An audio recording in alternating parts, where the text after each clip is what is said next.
너무 늦은 시간. 첫 번째 단편 기쁨 So Late in the Day. 이야기 자체는 짧지만 단어 하나하나에 감정과 시간과 후회가 눌려 있어. 이야기의 시간과 구조.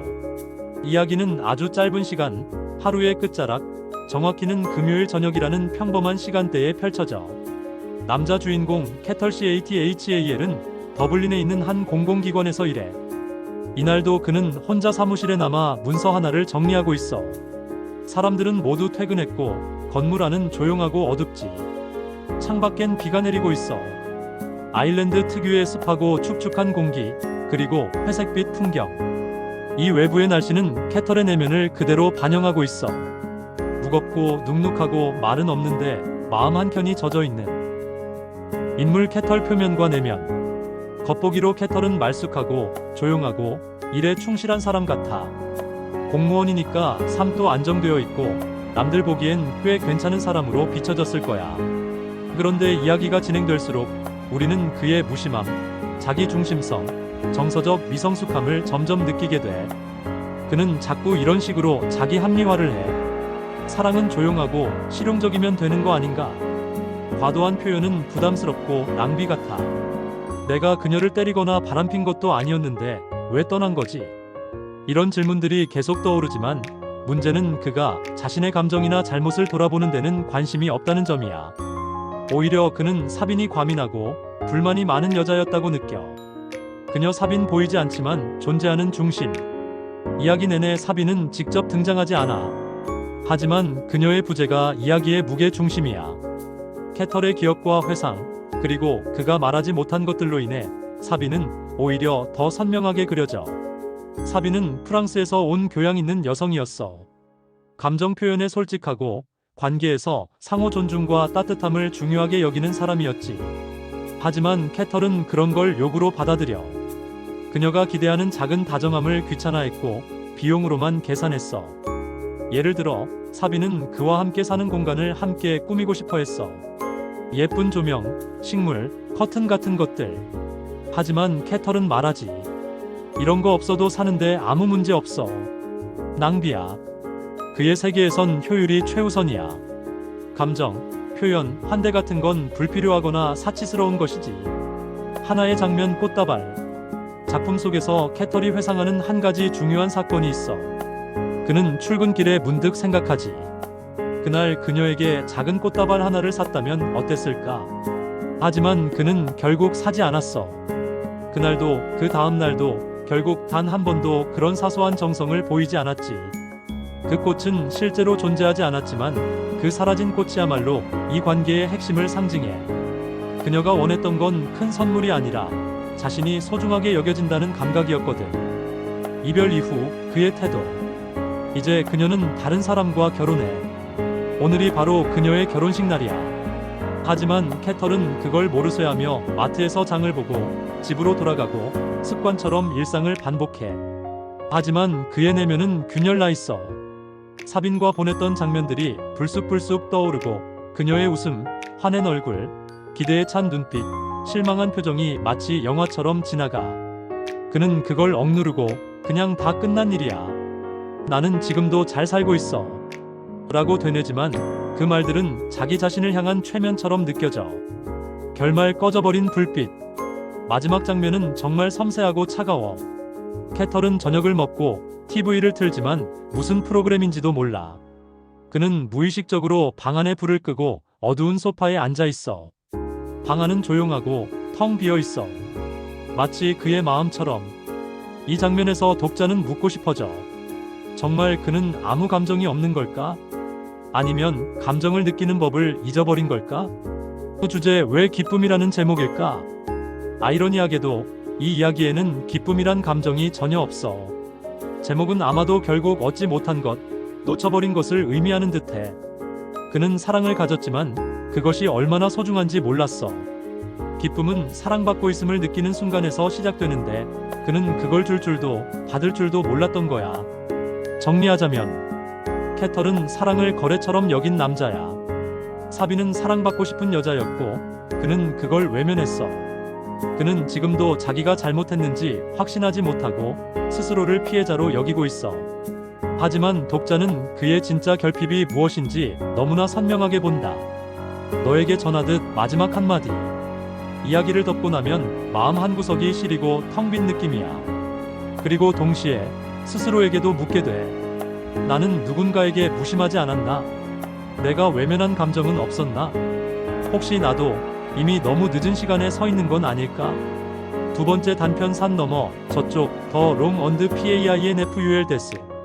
이 작품은 외부적으로는 아무 일도 일어나지 않는 것 같지만 여성이라는 존재가 타인의 시선과 말에 어떻게 잠식당하고 끝내 자기 자리를 되찾는가를 보여주는 섬세하고 조용한 저항의 이야기야.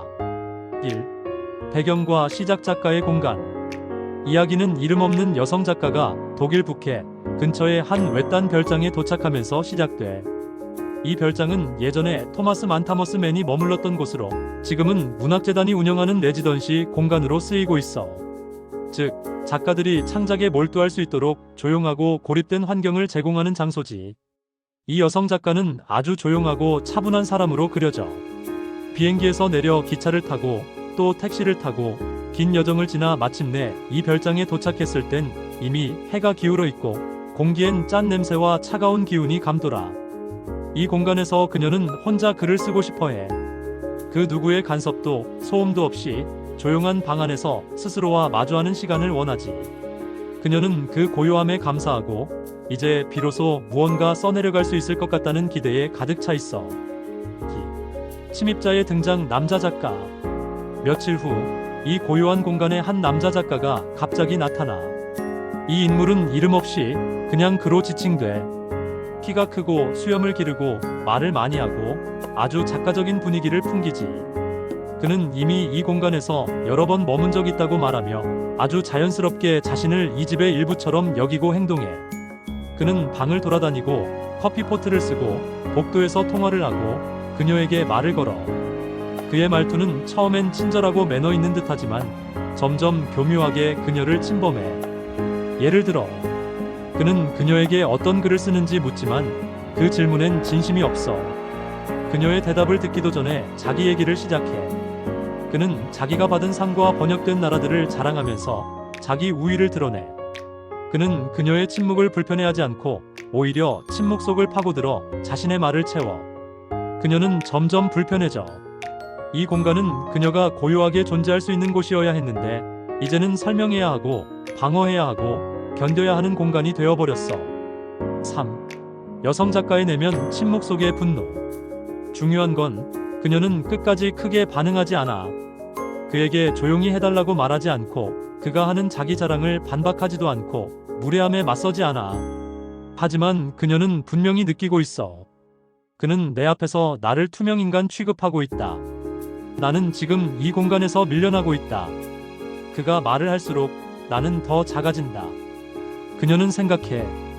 그는 왜 이렇게 아무렇지 않게 타인의 시간을 쓰고 공간을 점유하고 말을 독점할까? 왜 여성인 나는 조용한 상태를 유지하기 위해 이렇게 많은 내면적 노력을 기울여야 할까? 그리고 독자인 우리는 알게 돼. 이 침묵은 복종이 아니라 정밀한 저항이자 계산이라는 걸. 4. 전환. 조용한 반격. 어느 날 밤 그녀는 결단을 내려. 그와 싸우지도 않고 설득하지도 않고 그에게 감정을 드러내지도 않아. 대신 짐을 싸서 그 집을 떠날 계획을 세워. 이건 굉장히 중요한 순간이야. 왜냐하면 그녀는 이 공간을 버리는 게 아니라 자신의 정체성과 자율성을 지키기 위해 공간을 옮기는 거야. 그녀는 그 공간에서 목소리를 낼 수 없는 사람이 되고 싶지 않아. 그녀는 자신을 설명하거나 변명하지 않기로 해. 그녀는 스스로를 작가로서 설명받아야 하는 존재가 아니라 그냥 존재하는 작가로 두기로 해. 그녀가 택한 방식은 말 없는 철수, 고요한 철회지만 그것은 가장 강한 형태의 저항이야. 말 대신 행동, 침묵 대신 떠남으로써. 그녀는 자신의 자리를 빼앗긴 채 남아있는 것이 아니라 스스로 자기 세계를 되찾은 거야. 이야기의 결말. 그러나 사라지지 않는 질문. 그녀는 그 집을 떠나며 자신이 쓴 문장을 가방에 넣어.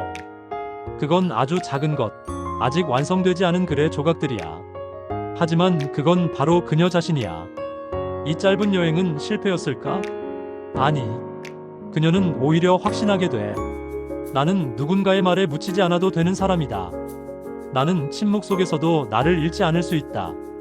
이 단편이 말하는 것. 핵심 테마 설명.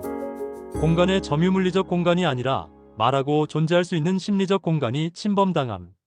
침묵의 전략성 말하지 않는다고 무력한 게 아님. 그건 자기를 지키는 방법이자 강한 결단. 여성 작가의 존재 감존재하려면 끊임없이 증명해야 하는 세계에 대한 비판. 떠남의 힘 가장 조용하지만 가장 단호한 선택. 자리를 지키는 것이 아니라 나를 보존하기 위한 이동. 왜 산 너머 저쪽일까? 더 롱 언드 PAINFULTS라는 제목은 여러 층위를 갖고 있어. 문학적 의미 작중 토마스만의 베네치아에서의 죽음 같은 이야기처럼 아름다움과 창작이 때론 고통을 수반한다는 의미. 은유적 의미 그녀의 정체성이 타인의 말과 시선 속에서 천천히 고통스럽게 말라 죽어가는 상황. 저항의 상징 그러나 그녀는 그 죽음을 거부하고 산 너머 저쪽 즉 자신의 방식으로 존재하는 공간을 찾아 나서지. 친구에게 마지막으로 말하자면 이 이야기는 겉으로 보면 아무 일도 없어. 두 작가가 한 공간에 있었고 한 명이 떠났을 뿐이야. 그런데 그 안엔 누구의 말이 더 오래 남고 누가 공간을 점유하며 누가 침묵당하고 누가 결국 떠나는지 이 모든 질문이 들어있어. 왜 여성은 조용한 공간조차 완전히 가질 수 없는가? 그 질문을 읽고 나면 마음속에 긴 숨이 남아. 세 번째 단편인 일요일 선데이. 이 작품은 이전 단편들과 달리 훨씬 더 따뜻하고 섬세하고 조용하게 일상을 들여다보는 이야기야. 하지만 그 일상 속에 깃든 희망, 두려움, 그리고 여성의 내면적 갈망은 결코 가볍지 않아. 1. 배경과 등장인물 평범한 아일랜드의 한 가정주부. 이야기의 주인공은 한 중년 여성. 이름은 나오지 않아. 그녀는 아일랜드의 작은 마을에서 사는 평범한 가정주부야. 남편은 공무원이고 아이들은 다 자라 집을 떠났어. 이젠 남편과 단둘이 조용한 집에 살고 있지. 일요일 아침, 그녀는 교회 미사에 참석하지 않고 남편 몰래 하루짜리 여행을 떠나기로 결심해. 그녀가 향하는 곳은 더블린. 단순히 놀러가는 게 아니라 오랜 친구를 만나고 자기 자신으로 잠시 살아보는 하루를 가지려는 거야. 이 첫 장면부터 우리는 그녀가 지금껏 누구를 위해 살아왔는지 느낄 수 있어. 늘 가족을 먼저 생각했고 자신을 위해 시간 쓰는 일에는 미숙해. 하지만 오늘만큼은 다르게 살아보고 싶은 거야. 아침 기차 조용한 탈출. 그녀는 남편에게는 미사에 간다고 둘러대고 조용히 기차역으로 향해. 손에는 작은 가방 하나. 화장도 살짝 하고 평소보다 조금 더 신경 쓴 옷차림. 이 작은 준비들이 그녀의 내면을 말해줘. 나는 아직 나로 살 수 있어. 기차 안에서 그녀는 창밖 풍경을 바라보며 생각에 잠겨. 무엇을 할지는 정해지지 않았지만 그녀는 그냥 이대로가 좋아. 누구도 그녀를 찾지 않고 누구의 아내나 엄마가 아닌 시간. 이 순간 그녀는 아주 오랜만에 숨을 쉬는 느낌을 받지. 3. 더블린 친구와의 점심. 도시에서 그녀는 오랜 친구를 만나 점심을 먹어. 이 친구는 젊은 시절 함께 자취를 했던 이로 그녀가 결혼 전에 어떤 사람이었는지를 기억해주는 사람. 둘은 카페에 앉아 조용히 음식을 나누며 이야기를 해. 아이들은 다 컸고 남편은 여전히 무뚝뚝하고 삶은 변한 듯 변하지 않았다고. 친구는 묻지. 넌 괜찮니? 그녀는 솔직히 말하지 못해. 하지만 독자인 우리는 알아. 그녀는 그 질문 하나에 얼마나 목말랐는지를. 그녀는 늘 괜찮다고 말해왔지만 오늘은 그 말을 꼭 하고 싶지 않았던 거야. 4. 서점과 공원 자기 자신으로의 회복. 점심 후 그녀는 혼자 도시를 걷고 작은 서점에 들어가고 공원을 거닐고 카페에 앉아 책을 읽어. 이 모든 장면들이 큰 사건 없이 흐르지만 그녀에게는 혁명 같은 순간들이야. 책을 고를 때 그녀는 누구 눈치도 보지 않고 내가 고른다는 자유를 느껴. 카페에 앉아 커피를 마실 때 나를 위한 돈을 쓴다는 생경한 기쁨이 있어. 공원에서 사람들을 구경하며 내가 세상의 일부라는 감각을 되찾아. 이 모든 순간들 속에서 그녀는 아주 조용하게 잊고 살았던 나를 마주하고 있어. 5. 돌아가는 길 끝나버릴 것 같은 하루. 기차를 타고 돌아가는 길, 그녀는 생각해. 이 하루가 내 삶에 무슨 의미가 있었을까? 이건 단순한 나들이가 아니었지. 자기 자신을 조용히 꺼내서 바라본 시간이었고 누구의 엄마도 아내도 아닌 한 인간으로서의 하루였던 거야. 하지만 동시에 그녀는 안다. 집에 돌아가면 다시 일상으로 돌아갈 것이고 다시 미소 짓고 빨래를 걷고 저녁을 차려야 할 거라는 걸. 그럼에도 불구하고 그녀는 이 하루를 자기 안에 숨겨두기로 해. 누구에게 말하지 않고 무슨 일도 없던 것처럼 일상을 계속하면서도 나도 이런 하루를 살 수 있었어라고 자기 마음속에 말해주는 거야. 이야기의 결말말 없는 기쁨. 집에 도착한 그녀는 아무 일도 없던 듯 남편에게 인사하고 저녁을 차리고 익숙한 집안일을 해. 하지만 그녀의 내면엔 하루 종일 품고 온 따뜻한 빛 하나가 켜져 있어. 그건 자유라 하기엔 너무 조용하고 반항이라 하기엔 너무 순하고 해방이라 하기엔 너무 덧없지만 분명히 그녀는 오늘 살아있다는 감각을 느꼈어. 이 작품이 전하는 것, 테마이미. 여성의 자아 찾기 결혼, 육아 이후에도 자기 자신을 찾고자 하는 조용한 갈망. 말 없는 저항 떠나거나 싸우는 대신 하루를 자신에게 허락하는 일만으로도 충분한 힘이 될 수 있음. 시간의 가치단 하루, 단 몇 시간이라도 오롯이 나로 살아본 기억이 오래 간직될 수 있다는 것. 자유의 무게 자유롭지만 동시에 슬픈, 익숙한 일상으로 돌아가야 하는 여성들의 현실. 왜 일요일일까? 일요일은 가장 평범하고 아무 일도 일어나지 않을 것 같은 날이지. 하지만 그녀에겐 자기 자신을 위한 유일한 하루야. 아무도 눈치채지 못할 일요일, 아무도 묻지 않을 하루. 그날 그녀는 자신을 위해 숨 쉬었고 걷고 고르고 마셨고 그 기억은 아마 그녀가 살아가는 동안 내면 어딘가에서 계속 불빛처럼 켜져 있을 거야. 친구에게 마지막으로 말하자면 이건 겉보기엔 정말 아무 일도 없는 이야기야. 그런데 읽고 나면 묘하게 눈시울이 뜨거워지는 이야기야. 그녀가 대단한 용기를 낸 것도 아니고 세상을 바꾼 것도 아니야. 하지만 오늘만큼은 나로 살겠다는 결심 하나는 그 어떤 선언보다 강하고 선명해. 우린 모두 그녀처럼 일상 속에 가라앉아 있으면서도 가끔은 숨 쉬고 싶어지고 나만의 공간과 시간을 꿈꾸잖아. 이 단편은 그런 우리에게 괜찮아. 너도 내 하루를 가질 수 있어. 라고 말해주는 조용한 응원 같아.